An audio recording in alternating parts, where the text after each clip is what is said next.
I always thought I was a smart guy, not a genius, not some billionaire playboy, but at least someone who could read people. I thought I knew who I could trust. I thought I had my life figured out. Turns out, the worst betrayals always come from the people you never see coming. My name's Nate. I'm 35 now, and 5 years ago, my wife Julia didn't just cheat on me.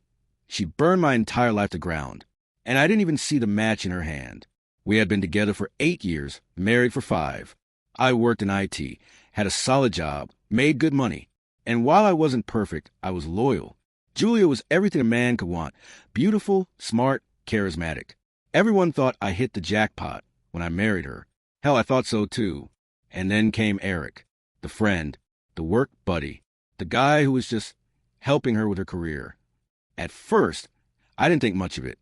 Look, when you trust someone, you don't go digging for dirt. You don't analyze every text or side glance. You believe what they tell you. And Julia, she was a hell of a liar. The first red flag should have been how often she started mentioning him. Eric said the funniest thing at work today. Eric is so good at his job. I don't know how he does it. Eric was there for me when I had such a rough day. But I let it slide. I didn't want to be that guy, the paranoid husband who sees ghosts where there aren't any. And then it happened. I had a work conference in Seattle. Nothing crazy, just a 3-day trip. Julia couldn't come because she was too busy. I FaceTimed her every night, sent pictures, even brought back her favorite coffee beans from Pike Place Market. I thought everything was normal.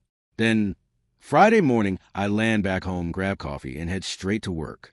At around 3 p.m., Julia walks into my office. No warning. No call. She's holding her phone, so tight her knuckles are white. She looks off. I'm about to say something, but she cuts me off with a voice so cold it sends a chill down my spine. Explain this. She shoved the phone in my face, and there I am, on the screen, in a hotel lobby, kissing some woman I've never seen before. The video is crystal clear. Same hotel I stayed at. Same clothes I wore. Same stupid way I tilt my head when I kiss. I laugh because it's ridiculous. Julia, I say, this isn't me. You know I wouldn't do this. But she's not laughing. Don't lie to me, Nate. Her voice is shaking, but her grip on that phone isn't. It's you. Same suit you packed. Same hotel. What am I supposed to believe? I pull out my phone, scrambling, look at my location history. I never even left my room after work. You know me. You know I wouldn't. But she barely looks. She just shakes her head. I can't do this, she whispers. I can't be with someone who lies straight to my face. And just like that, I feel everything slipping through my fingers. Then my office phone rings. It's Eric. Nate, man, what the hell is going on? Julia just called me. Cry about some video. Are you okay? Is there anything I can do? I freeze. Eric, the guy who suddenly got closer to Julia when our marriage started getting serious. The guy who always seemed to know things before I told him. The guy who had access to our schedules, our home, my life. And that's when it hits me. Eric set me up. But Julia, she wasn't even questioning it, because Eric got there first. He poisoned her mind before she even walked into my office. And now I was about to lose everything. I stood there in my office, my brain refusing to accept what was happening. The woman I had loved, the woman I had trusted with my entire life, was looking at me like I was some kind of disgusting liar. She didn't believe me. She didn't even hesitate. The video was all she needed. I tried again. Julia, listen to me. This is fake. Someone set me up. I never left my room after work. I FaceTimed you every night. You know I wouldn't do this. She shook her head. Eric warned me, she whispered. He told me that when guys cheat, they always say the proof is fake. That they'll scramble, throw out excuses, make you doubt what you're seeing with your own eyes. I felt sick. Eric had already poisoned her before she even saw the video. He knew exactly how to set this up. I could see it now, him comforting her, telling her he just wants what's best for her, that she deserved better. I reached for her hand, but she pulled away like I was something rotten. I can't do this, Nate, she said, her voice breaking. I can't be with someone who lies straight to my face. She turned and walked out, leaving me standing there like an idiot, my entire world crumbling around me. And then I found out the worst part. It wasn't just Eric who wanted to destroy my marriage. It was my sister, Jenna, and she was the one who told Julia about the video. She didn't just show it to her. She convinced her that it was real. She fed her doubts. played on her insecurities, made sure she saw me as a liar. Jenna never liked Julia. She thought she was beneath me, a gold digger, someone who would eventually leave me anyway, so she took matters into her own hands. And she didn't just want Julia gone, she wanted me broken. And the worst part? It worked. By Monday, I had lost my job. By Tuesday, Julia had moved out. By Wednesday, I was blocked on everything. By Friday, I was a ghost. But ghosts don't stay dead forever. I was going to make them pay. Every single one of them. And it was going to be brutal. I sat alone in the dark, the weight of betrayal pressing down on me like an iron vice. My job was gone. My marriage was over. My reputation? Destroyed. Jenna, my own sister, had made sure of that. She didn't just want Julia to leave me. She wanted me to suffer. And she had used Eric as the perfect weapon to make it happen. But she made one mistake. She underestimated me. She thought I'd roll over, that I'd accept my fate like some pathetic loser. She was dead wrong. I grabbed my laptop and started digging. If there was even the smallest crack in their story, I was going to find it. And then I was going to rip their lives apart. Eric might have been the face of the setup, but Jenna was a mastermind. I needed proof. So I started with Julia's phone records. I still had access to our shared account. She had never bothered to change the password. Big mistake. Scrolling through her call logs, one number kept popping up. Jenna. Dozens of late-night calls. Some over an hour long. The last one, the night before Julia confronted me with that fake video. I clenched my jaw. It wasn't just a spur-of-the-moment betrayal. They had planned this, coordinated it. They were going to pay. If I wanted real revenge, I needed to do more than just expose the truth. I needed to make them destroy each other. I started with Jenna. She was a control freak, obsessed with appearing like the perfect, successful older sister. She had a high-paying job in finance, a spotless reputation, and a fiancé who adored her. Time to change that. I dug into her emails. It didn't take long to find something juicy, a series of messages between her and a co-worker, Scott. Flirty, suggestive, definitely not the kind of emails a happily engaged woman should be sending. Even better, a few receipts from expensive hotel stays, under her name. Not exactly damning, but enough to light the match. I created an anonymous email account and attached the emails and receipts. Then, I sent them straight to her fiancé, Mark. Subject: you deserve the truth. No message, no explanation, just the evidence. Then, I sat back and waited. Julia still thought she was a victim. She thought she had been wronged by a cheating husband.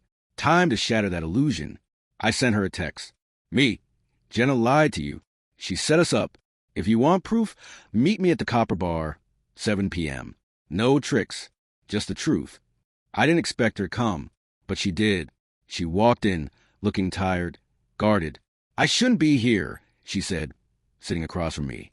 I slid my phone across the table. Read that. She hesitated, then scrolled through the call logs, the emails, the records of Jenna's manipulation. I watched her face shift from confusion to horror to realization. No, she wouldn't do this, she whispered, but her voice was shaking. She knew. Deep down, she knew. She did. I said coldly. She fed you that video, knowing it was fake. She made sure you'd never question it, and you fell for it. Julia's hands trembled as she set the phone down. I ruined everything, didn't I? Yeah, I said, standing up. You did. I walked out, leaving her alone with the truth. The next morning, I got a text from Mark. Mark, I don't know who you are, but thank you. Jenna's a liar and a cheater. Wedding's off. One down. Then, an even better text from Julia. Julia, I confronted Jenna. She admitted everything. She said she did it to protect me from you. I can't believe I let her manipulate me. I'm so sorry. Too little, too late. But the real cherry on top? Eric got fired. Turns out, an anonymous tip about workplace misconduct, accompanied by screenshots of some very unprofessional messages to a female co-worker, was enough to get him canned. By the end of the week, Jenna had lost her fiancé, Eric had lost his job, and Julia, she was left with nothing but regret. I didn't just survive. I won, and I wasn't done yet. I leaned back in my chair, staring at the screen. Jenna's life was in shambles. Mark had dumped her, and Eric was out of a job. Julia, she was drowning in regret. I should have felt satisfied. I should have moved on. But something didn't sit right. This was too easy. Too clean. I had burned them all. but I still felt like I was missing something, like I had taken down the puppets, but not the one pulling the strings. And then it hit me. Jenna was smart, but she wasn't a tech genius. Eric was a snake, but he wasn't a mastermind. That deepfake video, the perfectly planted evidence, the way everything unraveled like a meticulously executed plan, someone else was involved. Someone bigger. I retraced every step, going back through everything I had gathered, emails, texts, transaction records. And then I found it, a name I hadn't paid attention to before. Lucas Denton, a cybersecurity consultant, private contractor. The guy Eric had contacted months before this all went down. His name was buried in Eric's work emails. Just a few vague references to a personal favor and some high-level digital work. I dug deeper. Lucas had a reputation. He wasn't some basement hacker. He was high-level, worked with corporations, politicians. The kind of guy who could erase someone from existence with a few keystrokes. Eric hadn't faked that video alone. He had help, and Lucas was that help. Finding Lucas wasn't hard. He operated out of a sleek high-rise office in the city, just another suit in a sea of corporate mercenaries. But I wasn't some helpless victim anymore. I wasn't walking in blind. I booked an appointment under a fake name, claiming I needed consultation on cybersecurity threats. When I walked into his office, he was exactly what I expected, mid-40s, expensive suit, confident smirk. The kind of guy who had seen every scam and had perfected his own. "What can I do for you, Mr. Carter?" he asked, leaning back in his chair. I smiled. "Oh, you've already done plenty." His expression flickered for just a second, just enough to confirm my suspicion. "I don't know what you're talking about," he said smoothly, but I saw the subtle shift in his posture. He was listening now. I leaned forward. "You framed me. The video, the digital trail, all of it. I don't care how much Eric paid you. I want to know why. Who else is involved?" Lucas chuckled, shaking his head. "You're in way over your head." I placed a USB drive on his desk. "Maybe, but this has a full forensic breakdown of your work. Every manipulation, every AI marker. I had a team reverse engineer your little masterpiece. If I send this to the right people, you're done." He stopped smiling. I let the silence stretch. Then, finally, he sighed. "It wasn't just Eric," he admitted. "He needed money. Someone else financed it." My stomach tightened. "Who?" Lucas hesitated, then said the last name I ever expected to hear. "Julia." For a second, I thought I misheard him. "Julia? My wife? The woman who looked me in the eyes and accused me of cheating? She paid for it?" I asked, my voice dangerously calm.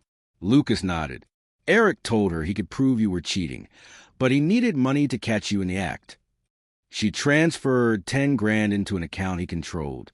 She thought she was hiring a private investigator, but Eric had already planned everything. The money went straight to me." I felt something in me crack. Julia hadn't just believed the lie. She funded it. She had paid to destroy me before she ever saw the proof. And then she played the victim. I took a deep breath, gripping the edges of the chair to keep myself from flipping his entire desk. "One last question," I said, voice cold as ice. "Where's the money now?" Lucas smirked. "Eric cleaned her out. He took the money and ran." I stared at him, realization sinking in. Eric had played all of us. Julia thought she was using him to expose me. Jenna thought she was using him to ruin my life. But in the end, he had used them both. And now, he was gone, with 10 grand in his pocket and nothing to lose. I left Lucas's office with a new target. Eric had vanished, but not completely. He wasn't the kind of guy who could disappear forever. He was arrogant, sloppy, and he had no idea I was coming for him. I made a call. "Hey, Mark. Feel like tracking down a scumbag." Mark, Jenna's ex-fiancé, laughed. "Hell yes." It was time to find Eric. And this time, I wasn't just going to take his job. I was going to take everything. The hunt for Eric had begun, and I wasn't playing by the rules anymore. He thought he was untouchable. He thought he could screw over everyone and slip into the shadows. But I knew guys like him, arrogant, reckless, always thinking they're the smartest person in the room. He wasn't careful enough to truly disappear. Mark and I started digging, calling in favors, tracking Eric's digital footprint. His social media was wiped, his phone disconnected, but we knew one thing: money leave a trail. And Eric wasn't the type to sit on 10 grand quietly. If we wanted to find Eric, we needed leverage. So I went for the weakest link, Julia. She was already shaken. I had seen the regret in her eyes when she realized what she had done, how she had been played. But regret wasn't enough. I needed information. I sent her a text. Meet me at the Silver Fox, 8 p.m. You owe me that much. She took the bait. She showed up, looking exhausted, guilt weighing heavy on her. Nate, she started, but I wasn't here for apologies. Where would Eric go? I asked, cutting straight to the point. She hesitated, gripping her glass. I don't know. I haven't talked to him since I found out. I slammed my hand on the table, making her jump.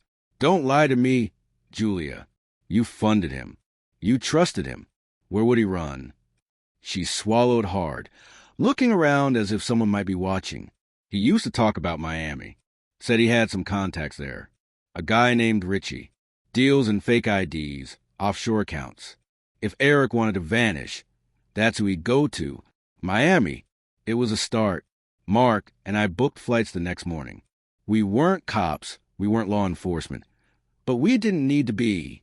We had something stronger than badges. We had a vendetta. We touched down in Miami and hit the ground running, tracking down this Richie guy. The problem with guys who deal in fake identities? They're paranoid. They don't just give up clients. But paranoia works both ways. We found Richie's bar, some rundown joint off the strip.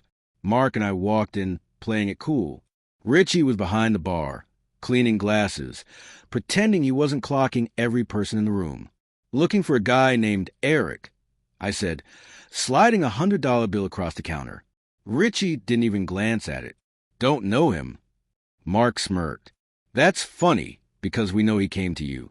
We know you set him up with a fake ID and an account in the Caymans.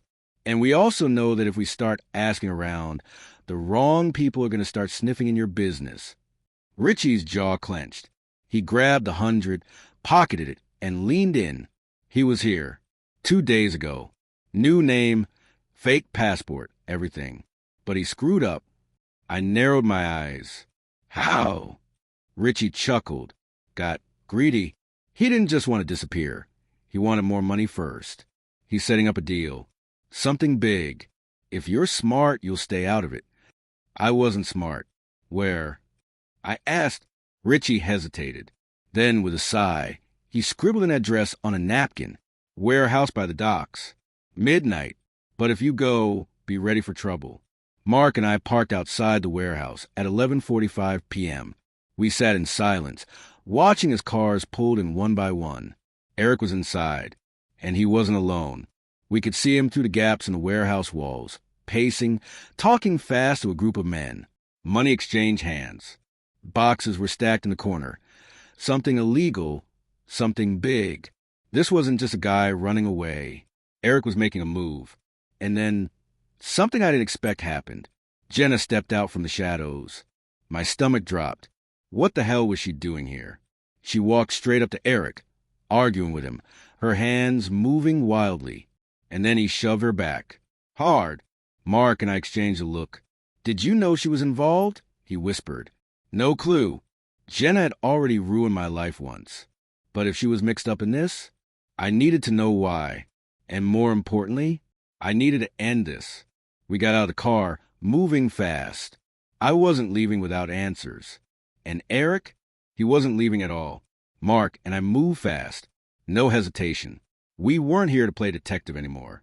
We were here to finish this. The warehouse smelled like oil and salt, the stink of the docks mixing with the stench of bad decisions. Eric was pacing, his hands moving as he argued with Jenna. His arrogance had always been his weakness, and right now he looked rattled. Good. Mark and I slipped in through a side door, staying low behind a stack of crates. We could hear them now. You said I'd get my cut. Jenna hissed. You promised. Eric scoffed. Yeah? And you promised you wouldn't be stupid enough to get followed. Guess we both lied. Jenna, clench your fists. I covered for you. I set everything up. I destroyed Nate's life for you. And now you're just running off with the cash. My blood went ice cold. She hadn't just helped Eric. She had orchestrated it. Mark grabbed my arm before I could move. Not yet, he whispered. Eric sighed, shaking his head like she was some annoying child. Jenna, Jenna, Jenna. See, this is why you were always the weak link. You get too emotional. You don't think. That's why Nate always had a better life. And that's why you're not getting a damn thing from me. Then he reached into his jacket. Gun. I didn't think. I moved. Everything happened in seconds. I lunged from behind the crates, tackling Eric to the ground before he could aim. The gun clattered across the concrete. Mark went for it, but one of Eric's goons swung at him, sending them both crashing into a stack of boxes. Eric was fast, but I was fueled by months of rage. I slammed his head into the ground, grabbed his collar, and pulled him up just to throw him down again. Hard. You ruined my life. I snarled, driving my fist into his face. You stole from me, lied to me, manipulated everyone. He spat blood, laughing. And you fell for it. I hit him again. Jenna was screaming, trying to crawl away, but I didn't care about her right now. Mark was handling the other guys. This was about me and Eric. I grabbed his collar and forced him to look at me. You set me up with that deepfake video, and now you're scamming Jenna? What's the end game here, Eric? You really thought you'd get away with it? His eyes flicked past me, to the gun. I spun just in time to see Jenna grabbing it. Hands shaking, breath ragged. She pointed at me. Stop, she screamed. Just stop. I held up my hands. Jenna, listen to me. Shut up, she sobbed. You think you're better than me? You always thought you were better than me. I gave up everything for Eric. I did this for him. And you just keep ruining everything. Jenna, he was playing you, I said slowly, just like he played Julia, just like he played everyone. Look at him. He was never going to share anything with you.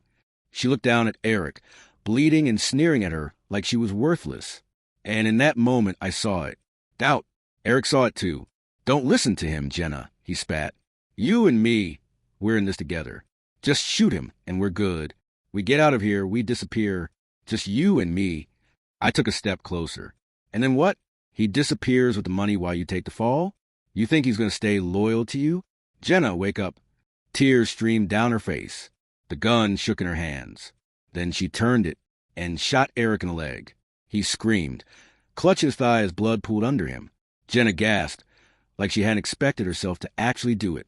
Mark finally got the upper hand on the last goon, knocking him out cold before rushing to my side. You good? I nodded. Yeah. Eric groaned, trying to crawl away. I walked over and crouched next to him. Game over, buddy. He tried to laugh, but it came out as a choke. You think you win? I smiled. No, I know I do. Cops arrived 10 minutes later. A well-placed anonymous tip had them swarming the docks just as we disappeared into the night. Eric? Arrested. Fraud, extortion, illegal arms dealing. Turns out his big deal was bigger than even I expected. Jenna? She got off lighter than she deserved.